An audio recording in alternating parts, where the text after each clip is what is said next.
And as it relates to the diesel, is the sulfur content in the imported diesel the same as what was being supplied by Petrotrin? In terms of overseas, you get diesel that is blue in color, and locally it's that dark brown. Could you touch on that for us, please? Thank you. Good point. Good question. That's a very good, that's an excellent question, because I'm old enough to remember when we had blue diesel. So is Rhoda. Yeah. Frankly, I have not, to be honest, I have not looked at that. But I guess our people would have looked at that. All things being equal, I would expect that the quality would be closer to what is required in terms of sulfur content.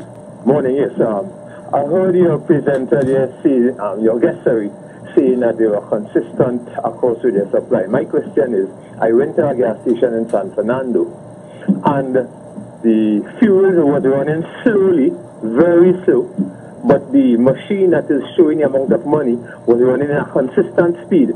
So I drew it to the attention to the attendant. He said, well, I feel the filter was cleaning. Was that a fair deal there in terms of whether I was getting value for money? The money was running, but the fuel was running slow. So I don't think that the chairman of NP would be in a position to answer. You can answer that question? And the scenario described would be correct.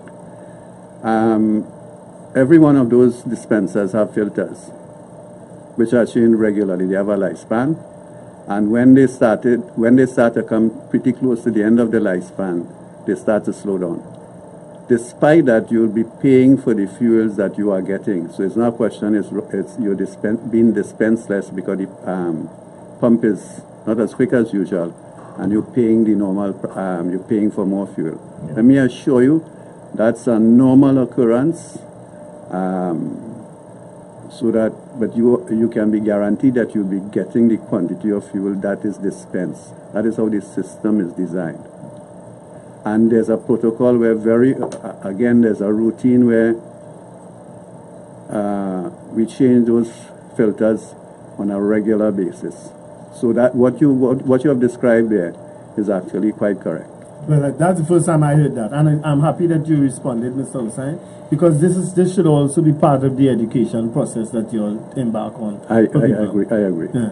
Well, the tanks are not, even though you have flooding, the tanks are not supposed to flood. But in the event they do, we immediately take steps to remedy that. We pump out, we send pump trucks, we pump out the fuel, we clean out the tank by flushing it continuously with fuel from another truck that's on standby, pump it out again, do the test to ensure that the quality is what it should be, and then we reopen the station. Simple as that. So you've had gas stations where tanks have been breached through floodwaters? Exactly, but that is a rarity. Okay. Quick, my final question. Old gas stations, the older gas stations, they're old as Richard. That has to tell you how old they are. Well, one closed down in Mokorapo recently. Oh, that might be the one that is the age of Richard. Well, I don't know. I was thinking of it too. There's two in Curab that are so old. Yes. Is it safe to buy fuel in these old gas stations, really or should someone really go to the new gas stations? Listen, those tanks are tested, pressure tested on a regular basis if we feel there are issues. So that it's absolutely, the short answer to what you're saying, it's absolutely safe to go there. The protocols we have in place takes care of all those issues.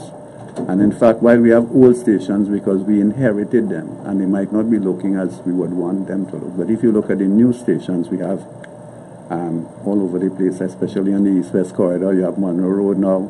We intend to embark on one on Presal. So we're building newer, more modern stations that offer not only fares, but they have convenience stores where you can go in and stop and get whatever you want to, from food, go right up to over-the-counter medications and what have you.